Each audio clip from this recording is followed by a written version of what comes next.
One question that comes up frequently in workshops when I'm addressing difference or disorder is the question of, can we address a cross-linguistic influence pattern in speech therapy?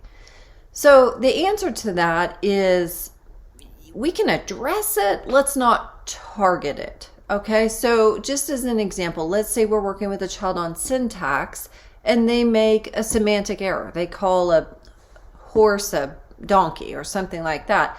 Sure, we can address it, we can correct it, we can tell them what's right. That's not the target of our intervention, but we're providing some information for them.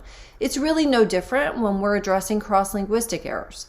Let's take an example of a child and say we're working on final consonants, producing final consonants with a child. And in the course of our intervention, we notice that they are substituting the S sound for a Z sound. We also know this is a bilingual child whose native language is Spanish. So that is a cross-linguistic influence pattern. It is not indicative of disorder. It's not something we're targeting in intervention, but in the course of our intervention, certainly we can highlight the fact that in English we produce a letter Z as Z, and in Spanish we produce a letter Z as S.